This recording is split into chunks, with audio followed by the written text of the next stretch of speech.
Өнгөрөх 7 хоногт Монголын эдийн засгийн чуулган төрийн ордонд болж үндсэн 4 сэдвийг хүндсэн 15 салбар хуралдаанаар Монгол улсын хөгжил чиглэсэн нэн чухал асуудлуудыг хэлэлцэн бэрхшээл тооцсон хэлцэж талцахыг аргаж тавин шин санаа шийдэл дэвшүүлэн чуулсан.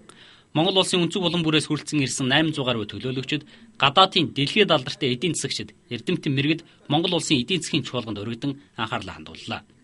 Монголын эдийн засгийн чуулганаар хэлэлцэгдсэн үндсэн 4 сэдвийн нэг нь дэд үтсийн асуудал байлаа. Үүн дотроос дэд үтц орон нутгийн хөгжил салбар хуралдаанаар орон нутгийг хэрхэн хөгжүүлэх вэ? Дэд үтцэд оруулж байгаа хөрөнгө оруулалтыг хэрхэн үр өгөөжтэй байлгах зэрэг асуудлыг хүндсэн салбар хуралдаанаас бичсэн нэвтрүүлгийг та бүхэнд үзүүлэх гэж байна. Дэд үтц орон нутгийн хөгжил салбар хуралдаанаар бид орон нутгийн хөгжлийг хэрхэн хангах вэ? Орон нутагт хийгдэж байгаа дэд үтцийг хүнд хэрхэн илүү өгөөжтэй болгох вэ? Хөрөнгө оруулалтыг хэрхэн илүү үр дүнтэй зарцуулах вэ гэдэг асуудлуудыг ярих болно. Гол оролцогчтой та бүхэн харилцуулъя.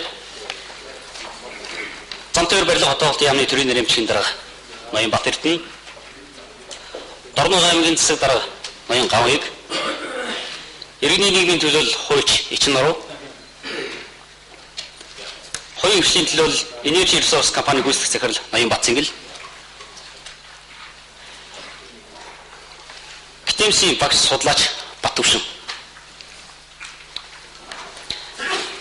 Тэгэхээр бидний ярилцах гол асуудал бол орон нутгийн хөгжил, ялангуяа дэд үтсийн хөгжил байна. Тэгээд Батэрдэн дараагаас эхлээд асууя. Нийслэл болон түүний дагуул хотуудад хөгжлийг өндөр барилга өргөн замаар төсөөлдөг болжээ. Харин хөдөөд бол эдний аль нь чалга. Тэгээд энэ бүхнээс орон нутгийн дэд үтсийн ерөнхий хөгжилд үнэлгээ өгөх шаардлага байгаа юм шиг байна л да. Танай яамны зүгээс гадаадын судлаач шинжээчид Монголын хөдөө орон нутагт дэд үтсийн хөгжлийг ер нь ямар түвшинд байна гэж үнэлдэг вэ?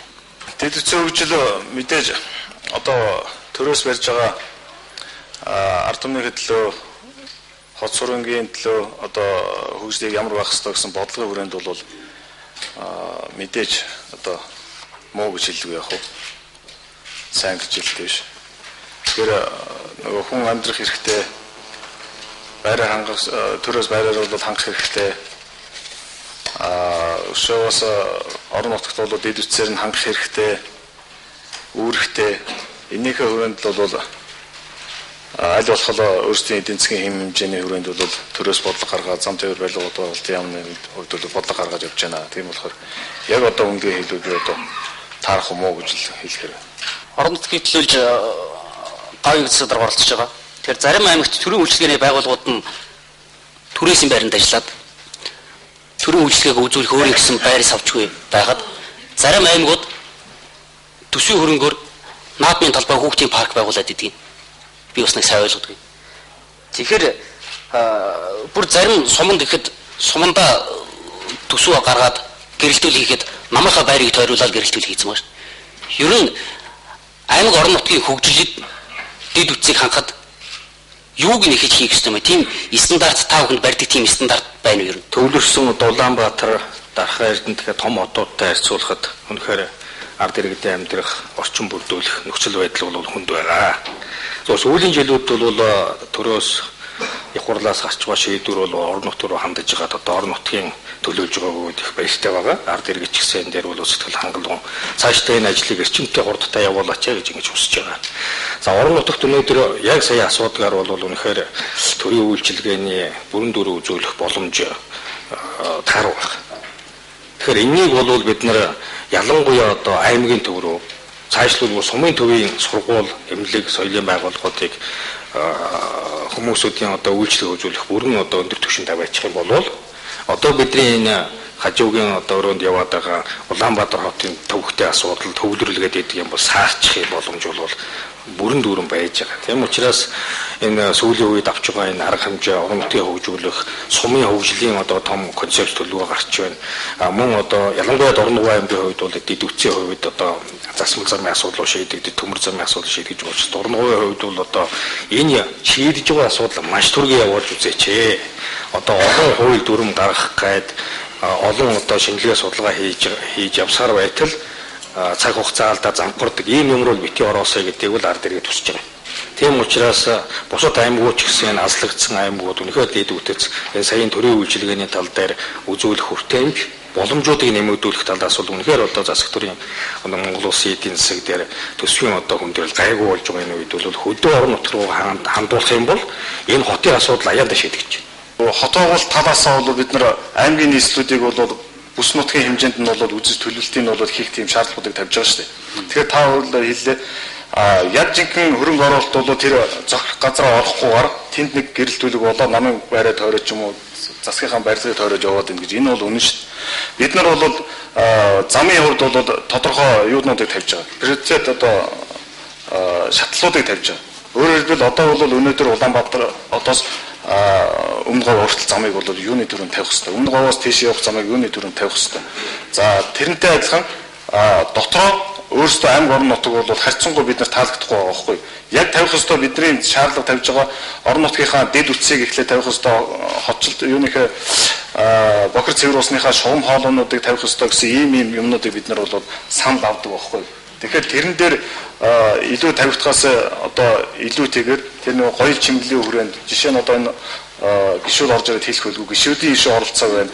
Тэр нэг улс төрийн хэмжээнд шийдэл гаргаад явдаг. Улс төрийн хэмжээнд зүгээр будах одоо гоё хэмжээний тийм хөрөнгө оруулалтууд нь бол харьцангуй биднэрт бас нүдэнд тусаад байдаг юм байна. Бид бол өнөөдөр тэр хөрөнгө оруулалт нь бол яг бодитойгоор дэд үцлөгөө ороосоо барилга байгууламжийнхаа тэр нэг төлөвлөлтийг хийгээсээ хот байгуулалтынхаа тэр нэг ерөнхий төлөвөөг нь хийгээсээ гэсэн юмыг бол бид өнөхөр хүсдэг байна.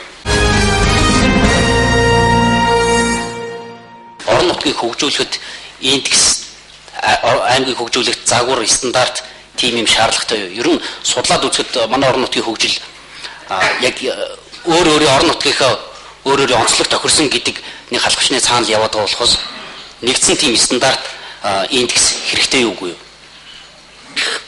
Сайн байна. Ер нь одоо ингэ бид орон нутгийн асуудал яриад ирэхээр бүс нутгийн асуудал яриад эхэлж байгаа юм л та. Өнөөдөр 2001 оноос ахвал манай Монгол улс бүс үзэл баримтлах гэж нэг цаасан дээр хууль гаргасан. Өнөөдөр өдөөсөө эндээс хэрэгжсэн зүйл маш ховор байгаа. Тэгээд тэр тухайн үзэл баримтлалын дагуу гаргасан хуулиуд нь хүртэл өнөөдөр яг ийм одоо хэрэгжих боломжтой гэхээс илүү зүгээр цаасан дээрх нэг юм хуулиуд байгаа. Бид нар мэдээж хууль хэрэгцээ орчноо бий болгож ээж дараа нь тэр орон нутгийн хөгжлийн асуудал, хөнгөсөн хөгжлийн асуудал ярих хэрэгтэй. Тэгэхээр бүс нутгийн хөгжлийн асуудал, орон нутгийн хөгжлийн асуудал ингээд ярих хэлээр өнөөдөр бид нар зүгээр надад нэг юм харагдаад байдаг юм л да. Юу гэхээр өөрөө өнөөдөр зах зээлийн эдийн засаг гэдэг энэ зүйл чинь өөрөө тэр тухайн орон нутгийн хөгжлийн хандлагыг харуулдаг юм. Тэнд хүн хэр зэрэг суурьшиж байна. Тэр хүн амын төвлөрөл хэр зэрэг явагдаж байна. Хүн амын тэр зах зээл тухайн орон нутагт байгаа үйлдвэрлэлийн ирээдүйн хандлагууд нь ямар чиглэлээр урсаад байгаа юм. Технологийн дэвшлиг ямар дэвшлиг шаарддаг байгаа юм. Ямар хандлагаар урсаад байгаа юм. Энийг бид нар эхлээд энэ дээр үнэлгээ өгөх хэрэгтэй. Энэ дээр бүр маш сайн судалгаа хийх хэрэгтэй. Эхлээд бид нар энэ судалгааг хийж ээж орон нутгийн онцлогуудыг агуулсан одоо бид нар одоо энэ орон нутагт бол яг нөгөө хөгжлийн баримтчид бол гардаг. Гэхдээ хөгжлийн баримтчид маань ерөнхийдөө нэг лоозон хэлбэртэй гараад байгаа юм болов гэсэн нэг тийм бодол байгаад байдгийг. Ер нь бол индекс хэрэгтэй. Үндсэн хуулийн 58-ын 1 дээр бол аймаг нийслэл сум дүрэг бол хуулиар тусгайлан олгосон чиг үүрэг өөрийн удирдлага бүхий засаг захиргаа нутаг дэвсгэр эдийн засаг нийгмийн цогцлбор мөн гэж заасан байгаа. Тэгэхээр бид нар өнөөдөр ингээд яг тэр цогцлборыг утгаар наваад үзэхээр манад одоо 5,000-аас доош хүн амтай. За жишээлбэл 2,000-аас доош хүн амтай 67 сум байна.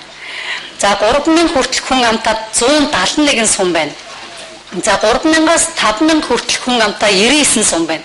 Тэгэхээр ийм жижигхэн одоо засаг захааны нэгжид бид нар бол нийгэм эдийн засгийн цогцлбор гэж ингэж томьёолоход хэлэхэд бол маш хүнд байна. Одоо зарим сумуудад бол тэнд дөрөс хитгэн хүн амьдарч байна. Тэгэхээр энэ ийм учраас өнөөдөр нөгөө хот руугаа төвлөрсөн газар руугаа хүн амын одоо суурьшил илүү бий болоод тэндээ хэд төвлөрөл үүсэж байгаа. Тэгэхээр бид нар энд одоо яг энэ асуудлыг шийддэг хоёр онол гэх юм байна л да. Нэг нь болохоор нөгөө тэнцвэртэй хөгжлийн онол гэдэг. Тэр нь болохоор нөгөө нийгмийн эдийн засгийн бүсүүдийг тэнцвэртэй хөгжүүлээд нийгмийн тогтвортой байдлаа хангаж явдаг. Нөгөөх нь болохоор хөгжлийн төвийн онол гэж байдаг. Тэгэхээр бид нар энэ хоёр онолын аль нэгийг нь бол зоригтой аваад энэ шийдлийг хийх ёстой. Хөгжлийн төвийн онолоор бол тухайн зах зээл хаашаа илүү төвлөрч чинь хаана хүмүүс илүү суурших боломжтой тэрнлөгөө хөрөнгө оруулалт хийдэг. Тэр өнөөдөр суурин хөгжлийн суурин одоо амьдралын энэ зохицуултуудыг хийх ёстой. Тэгээ би цаг их бага гэж учраас яг энийг бид нар өнөөдөр дэд үтсийн хөгжлөө ярихын тулд засаг захиргаа нутаг дэвсгэрийнхаа хөгжлийн одоо энэ хуулийг хууль эрхцэн орчныг нь бүхэлд нь шинжлэхгүй бол дэд үтс хөгжихгүй нэ. Монгол улсын дэд үтсийн хөгжилд, орон нутгийн хөгжилд та ямар үнэлгээ өгөх вэ? Хаана Монгол улс аж үйлдвэрийн тэргүүл хөгжлийн бүсээ байгуулах гэдэг. Хаана экологийн одоо тэргүүл хөгжлийн бүс чинь байх гэдэг. Энэ бүсийн хөгжлийнх нь өөрийн үндсэн стратегинд гараад ирэх юм бол тэрийг чинь дагаад хатууд дэд үтс, зөөлөн дэд үтс гэдээ яриад бүх юмуд өөрсдөө ингэж явах хэрэгтэй гэдэг шиг өөрөө уншигдана гэсэн. Хэрвээ эдийн засгийн хөгжлийн бүсийн үзэл үндэс Монгол улсын хөгжих загварыг гаргаад авчих юм бол ерөөсөө л энэ зөв юм байна. Хийхээс өөр ямар ч арга байхгүй гэсэн юм л гарна. Тэгвэл ерөнхийдөө бодит байдал дээр Бацангэл захирлаа.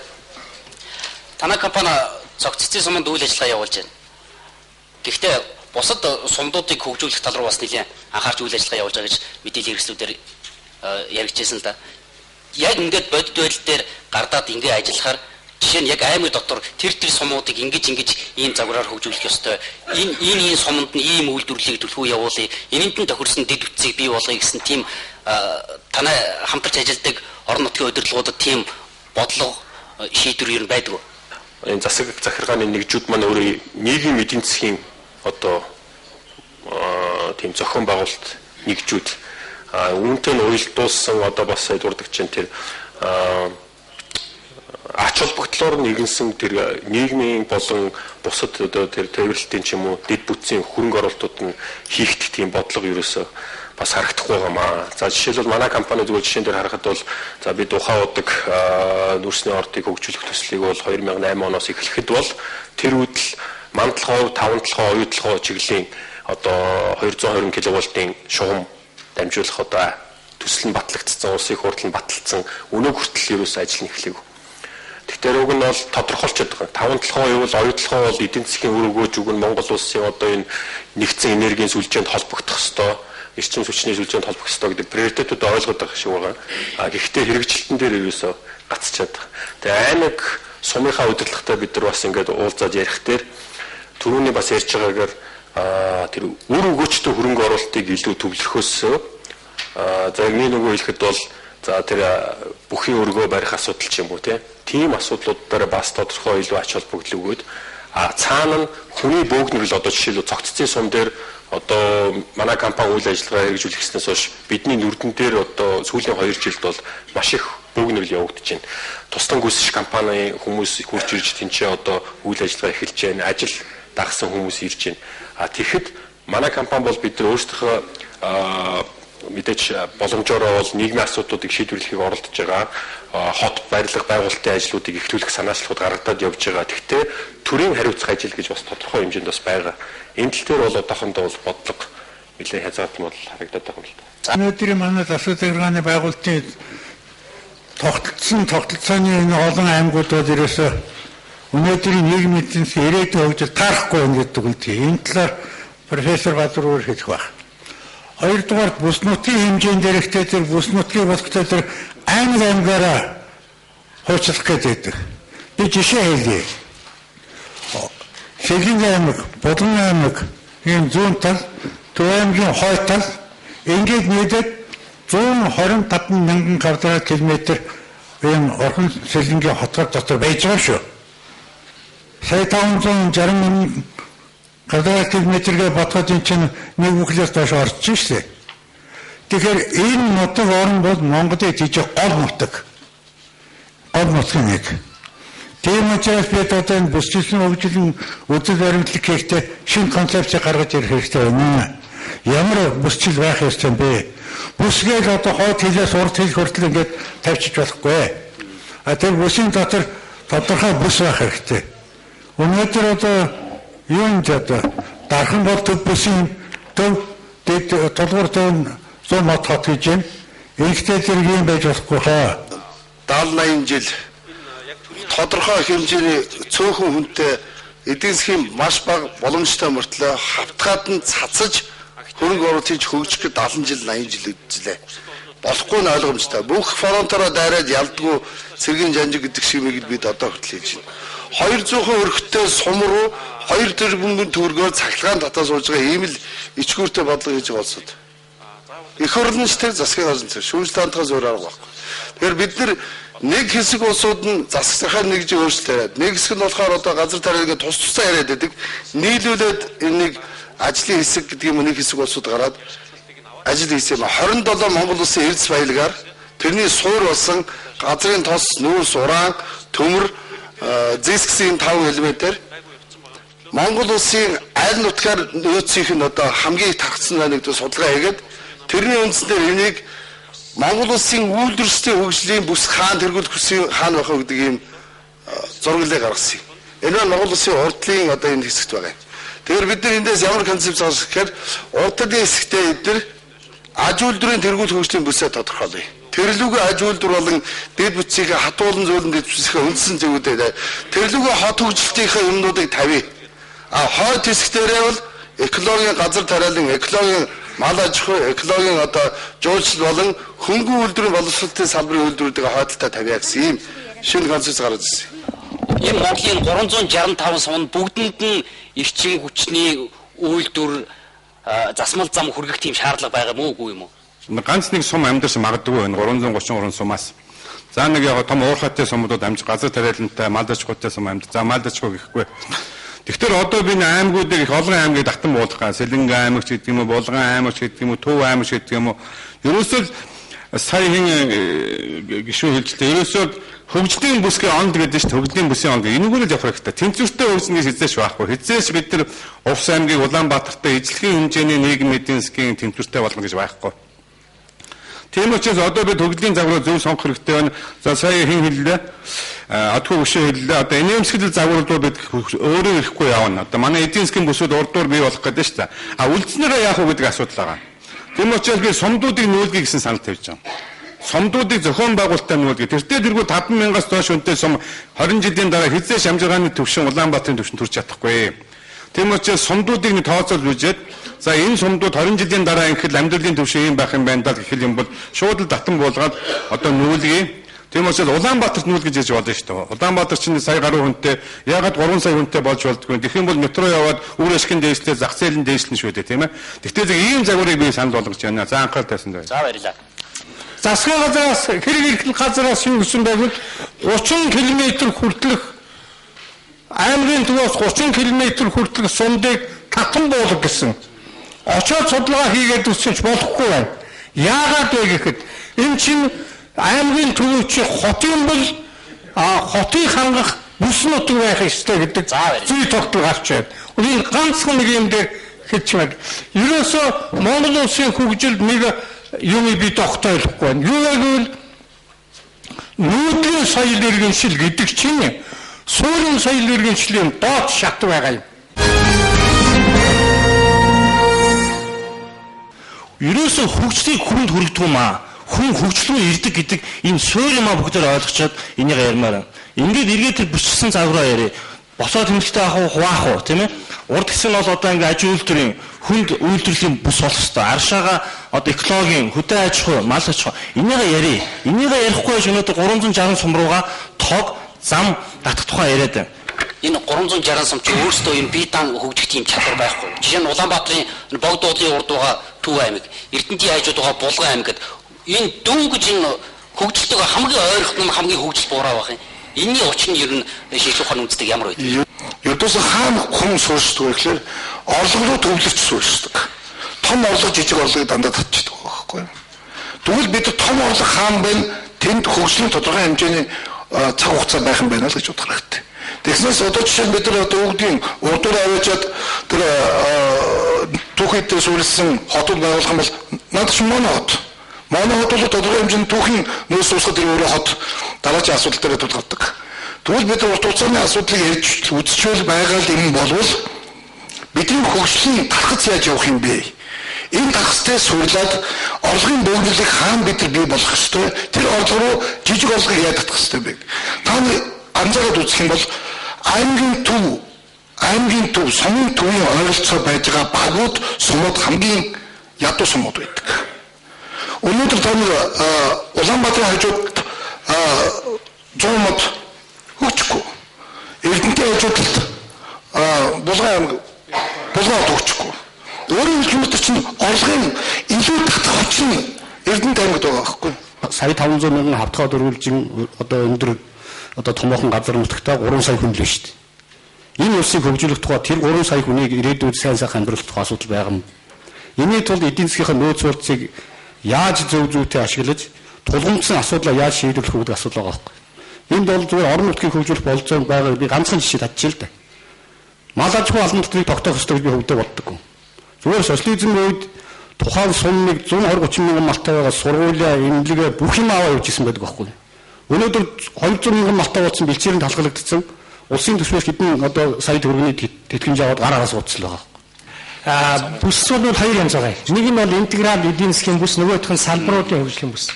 Магадгүй уул уурхаан бүс байна, ажилгүйдэл ядуурлын бүс байна, салбарууд гэвэл эдийн засгийн интеграл гэвэл арай өөр. Тэгэхээр би энэ удаа нэг юм зүйл хэлмээр байгаа. Манайд энэ бүсчилсэн хөгжлийн асуудлууд яагаад уршаа явахгүй байсан бэхээр 2006 он хүртэл бид үүндээ мөнгөгүй байсан байхгүй. Манай төсөв ямар байлаа? Юугаар дэмжих вэ? 2006 оноос зэсийн үнэ өссөний дараа дэлхийн зах зээл дээр бид мөнгөтэй болсон, тэрнийгээ жоохон өвгөө зарсан. Үнэн шүү дээ. Өөр тийшээ зарцуулсан. Энэ дээр бас анхаарал хөрөнгө мөнгөөр дэмжүүл одоо Бат Эрдэнэ дараагийн хэлж байгаа шиг тодорхой хатуу төлөвлөгөөр хөрөнгө оруулалтаар дэмжүүл болох байх. Бүсчилсэн хөгжлийн тухай яриа бол байн гараад байна. Тэгэхээр яг манай засгийн газрын хийж байгаа танай яамны явуулж байгаа бодлого, хийж байгаа ажил одоо энэ зам барьж байгаа дэд үтсийг сайжруулахаар хэрэгжүүлж байгаа энэ төслүүд энэ бүсчилсэн хөгжилтэйгээр нь холбогдож байгаа тийм холбоо байна. Орон нутгийн дэд үтс дээрээс нь бас бүс нутгийн дэд үтсээс одоо хоёр хөрштэйгээ холбоотой тэр эдийн засгийн урсгал бараа таваараа урсгалыг бас бодлох хэрэгтэй гэж.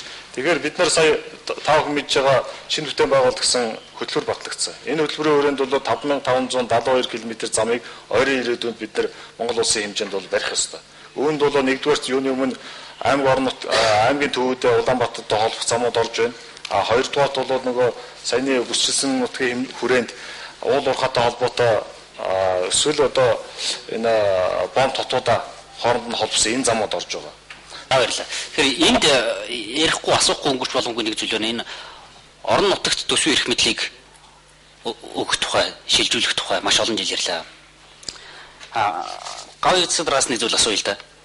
Ялангуяа аймгийн дарга нар, сумдын дарга нар орон нутагт төсвийн эрх мэдлээс шилжүүлэх юм бол орон нутаг хөгжих нэ л гэж яриад байдаг. Ямар үндэснийг ярьдаг юм бэ? Суман дээр сургууль эмнэлгийн одоо жижигхэн одоо хөрөнгө зардал хэрэгтэй болоход л сайдууд нь бичиж одоо тэрний хөрөнгөний асуудлыг шийдвэж явах жишээ. Энэ бол маш их зардал гараад байгаа юм. Тэр орон нутагт нэгэн засгийн газрын төлөөлөлд байж байгаа улсууд байна. Бид нар очиж шийдээд асуудлыг шийдээд ингээд дор шийдээ явах нь маш бага зардлаар их зүйлийг цаг хугацаа алалгүй шийдэх юм боломж байгаа. Тийм учраас төсвийн эрх бол орон нутг руу бол хүрэлцээтэй очих байх гэж бодож байгаа. За очсон төсвийг бол үр ашигтай зарцуулах, хяналттай зарцуулах гэдэг дээр бүрэн дүүрэн одоо бид ойлгож байгаа. Энийг тэгж зарцуулах ёстой. Дээрээс нь бол төсвийн эрхээс гадна бол өшөө одоо энэ засаг захиргааны их олон төвхтэй үйл ажиллагаанууд бас хөндөгдөж яригдж байгаа шүү дээ. Тэгэхээр ийм зүйлийг бол ер нь нэлээх либералчлахын зүйтэй байна. Төсвийн өөрсдийг нь зарцуулалтын сахилгууд муу байгаа шүү дээ. Ард түмэн сургуулийнхын цэцэрлэгийнхэн дээрээс байш нь бас одоо ус туслаа байж хад 200 сая төгрөгийн одоо 4 далгаад Land Cruiser тэр Lexus машин унтсан засаг дарга байж л байгаа шүү дээ. Тэгээ тэр нөхөд хариуцлага тааж чадахгүй л байгаа. Бид нэр хамгийн гол нь шүү дээ юм ярихдаа ажил хийдэг юм гэхээс илүү нөө төсвийн сахилгуудыг бүх шатндаа сайн хэрэгжилж чаддаг байх юм бол мөнгө ерөнхийдөө бол тодорхой хэмжээгээр багаддаггүй юм шиг санагддаг. Мөнгө багаддаггүй.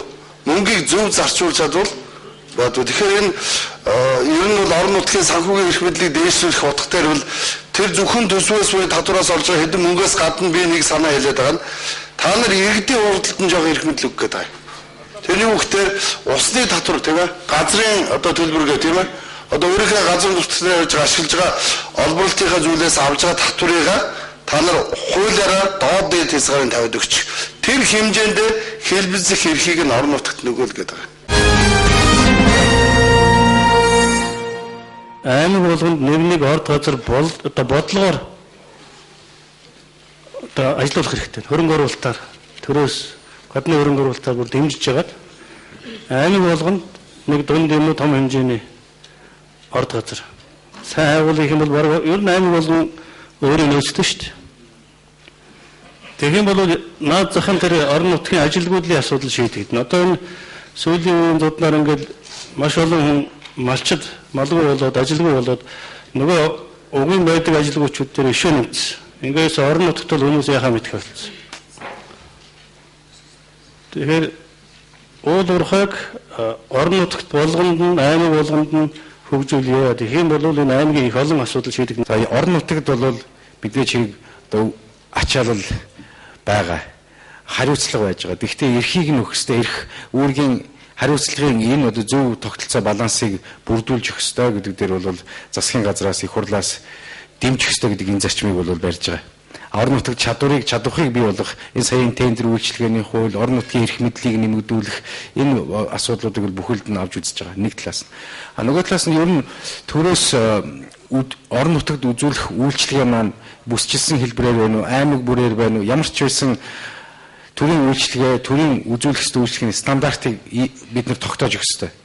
Тэрийг бол бид нар гаргаж бас одоо хилцүүлэхээр үндэсний хөгжил шинтгэлийн хорогоор хийлгэж байгаа. Зарим аймагуд дээр бид нар аваад үзэхээр үндсэндээ цахилгаан эрчим хүчээр хангагдаж чадаагүй аймагуд байж хат зарим нь бол маш одоо илүү төлхөө боломж дээр ирчихсэн. Төрийн зүгээс бол төрийн үйлчилгээний үзүүлэх ёстой стандарт тэгэхээр одоо юу бол дэмжлэг бол маш тодорхой, шударга ойлгомжтой, хүртээмжтэй байх ёстой гэдэг энэ зарчмыг бол бас гаргаж өгөх ёстой гэж бодож байна.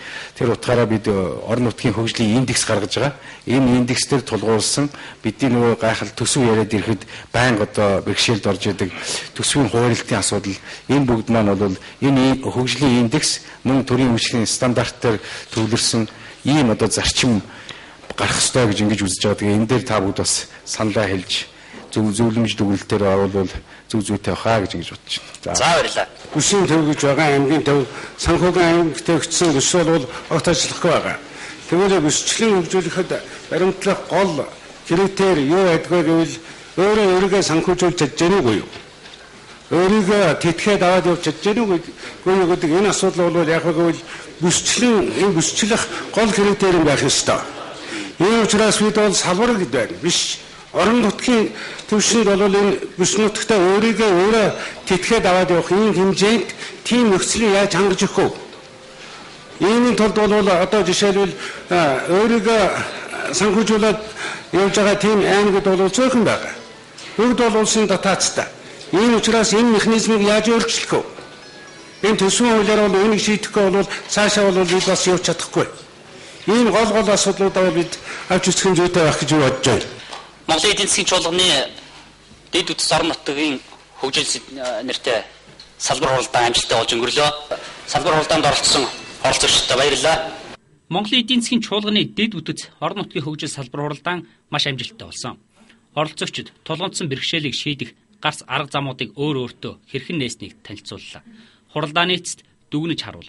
Монгол улсын орон нутгийг хөгжүүлж, дэд үтсийг сайжруулахын тулд төрөөс бүсчилсэн хөгжилд гол анхаарлаа хандуулах, цаашлаад нутаг дэвсгэрийн хуваарийг өөрчлөх.